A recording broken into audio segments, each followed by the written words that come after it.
Hey, I want to make a this is kind of a personal progress report update type of thing on what's going on with some of the intentions that I had and where things have kind of ended up. I mentioned in my last video that I decided to take a step back from my relationship with Steve. I want to get into that a little bit because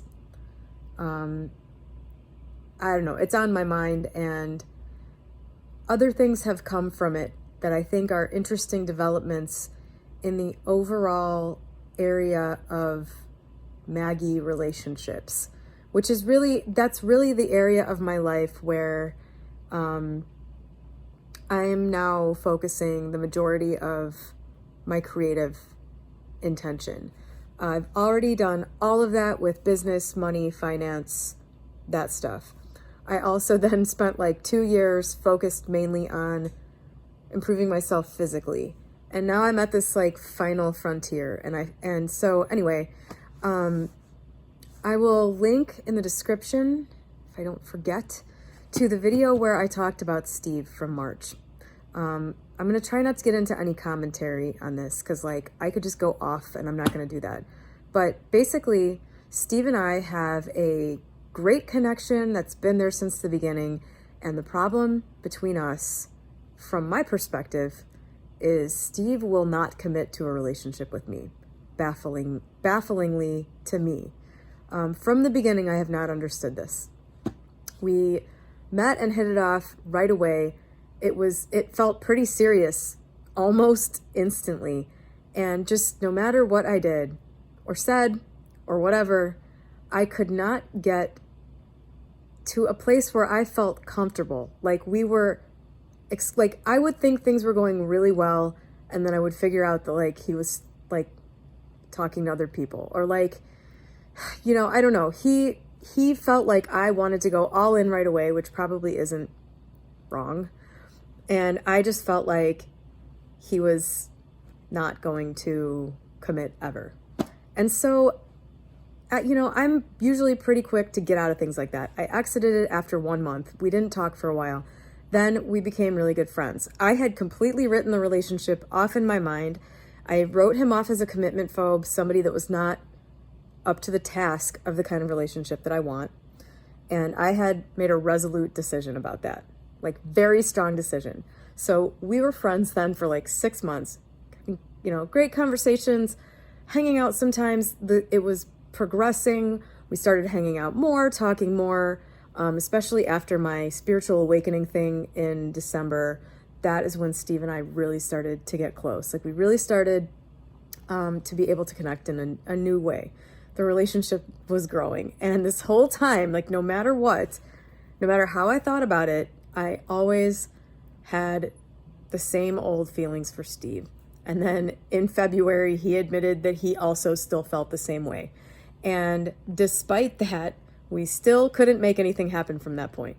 Like, a few weeks later, I was like, well, aren't we kind of dating? And he's like, no, we never said, it's just like this thing. We can't come together, apparently. So then in March, the beginning of March, I decided, all right, I'm reading Reality Transurfing. It's talking about the heart's desire being connected to, the creative source of everything, and how we use our rational mind to ignore these feelings to our own detriment. And I said, all right, I'm ignoring these feelings that I have for Steve because of my rational assessment of what the last year has been. And I'm going to stop doing that. I'm going to open my mind. I'm going to believe that just because I can't see a way for us to get through this impasse where I want more than he's willing to give, and he feels like I want to, that thing. I can't see a way for this to progress, but I'm willing to believe there's a way, and I'm willing to just get out of the way and stop thinking about it and let it happen if it exists, right? And right away, everything took off. We started talking more, hanging out more. I spent a weekend at his house, like fixing up his apartment with him, which was a big deal, according to him, like that he let somebody into his place. And then a week later, Illinois went on lockdown, and he decided to just take off of work and come out here to me in Indiana and stay at my place with me, and that continued for 6 weeks. So basically at that point I was like, wow, I was like, man, I'm a wizard. I'm really good at this. Like, this has been delivered up to me on a platter within 2 weeks. Like, it was 2 weeks, less than 2 weeks between when I put out that intention that basically I'm changing my mind about this, and when he, was basically putting all of his stuff into my basement and staying here for an undetermined amount of time, which for me, for somebody who I view as a commitment phobe, I was just like, wow, so, but you're willing to come and like stay here? It just blew my mind. I felt like, I was just like, this is the perfect answer to this. He's staying here with me. Like, there's this certain sense of closeness here that I need. Like, I know nobody else is involved in this. He's choosing to spend his time here with me, whatever. It prevented me from getting triggered in the you're not committal enough way. And for him, I think, he knew that this was a short-term situation that he could exit out of anytime he wanted.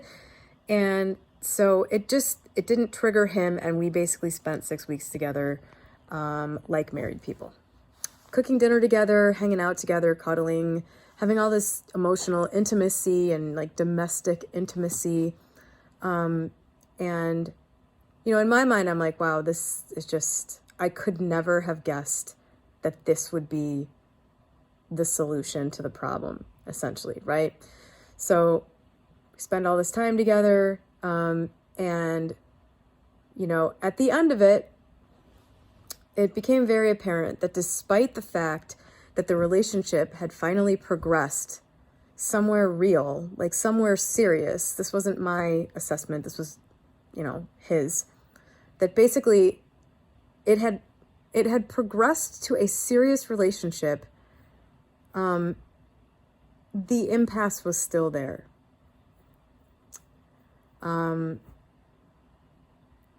It came to my attention that this was still not a serious romantic relationship. This was just still an ambiguous, undefined, undefinable situation. And at the time, 2 weeks ago, when this was brought up, I said, okay, I'm okay with that. I don't really know what I want either, which was true. But over the last 2 weeks, I've just realized, like, this isn't, hanging out in ambiguous land is not what I want. I want to either declare that this is a friendship and nothing more, or I want us to, do this, like, call it what it is and start having a relationship, start behaving like people that are together for real, including all the benefits and securities that come along with that do not come along with an ambiguous thing. So of course I chose, let's go, like, I'm willing to give this a shot. Obviously, I'm the one that kind of started this, right?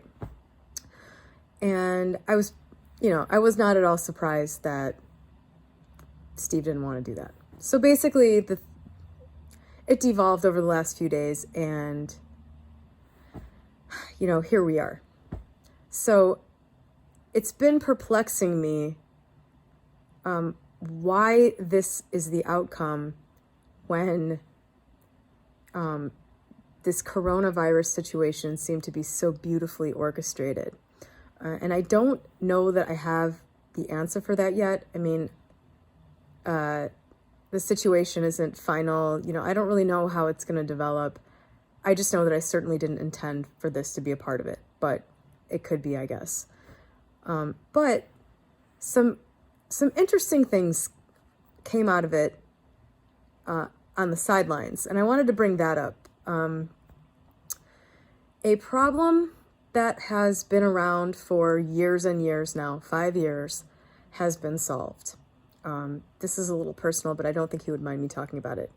My ex that I own a business with has been very emotionally dedicated to me this entire time, saying he was never going to date again, telling me that I was his number one priority, always, even as I was dating other people, we were really good friends, but he was just kind of like hanging out to be an emotional support for me. And this was very, very awkward for me when I was dating other people. But I just, I didn't really know what to do about it. I tried to deal with it the best I could. But, I felt really guilty when I was with other people that, I wasn't communicating or being available the way I normally would be, like when I'm single, for my ex. And I think that I can't pinpoint exactly how, but I think that that definitely played into why my relationships I haven't been fully available for a relationship pretty much ever since my ex and I broke up, Jean. And I'm finding that the last few relationships I've had have involved some level of emotional unavailability on the part of my partner. And in, true everybody is you pushed out fashion, it's not surprising to me that I either in my perception or in reality ended up in a relationship with people that weren't fully available because I wasn't fully available. So what's happened since this Steve lockdown thing also is that my ex, while Steve was staying here for 6 weeks, that was a prolonged period like that where my ex didn't have as much access to me as he was used to. It caused a whole bunch of problems between us. And this beautiful little side thing came out of this, which is that he began a relationship with a woman from his past, and they are now dating. So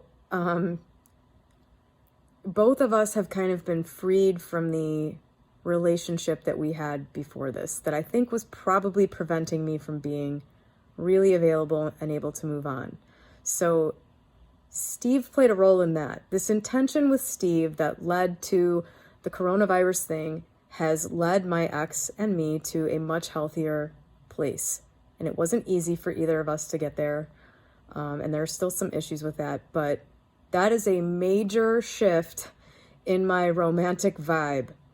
I was just thinking about this. This is probably right now, assuming that if nothing happens in the future with Steve, I am truly open and available to get into a relationship for real for the first time since 2008.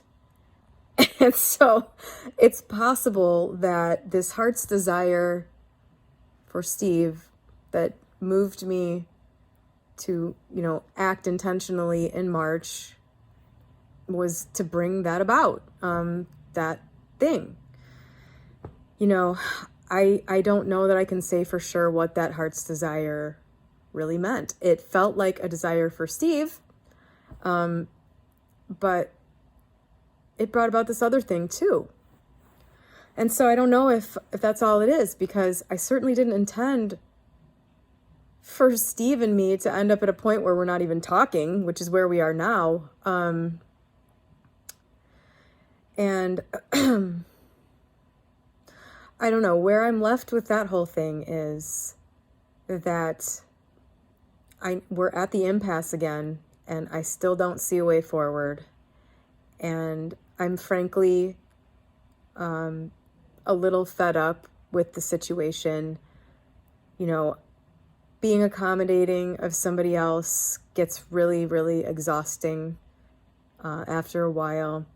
Having to put aside your own needs and wants to allow a situation to be gets really tiring after a while. And one thing that's come out of this for me for sure is I know that I did the right thing, because I had a moment 2 days ago where I just realized, like, this, I've given enough. I have my intention here. I don't really know why this coronavirus thing was sort of given to us for us to have this experience where we live together and have this intimate experience that we both loved.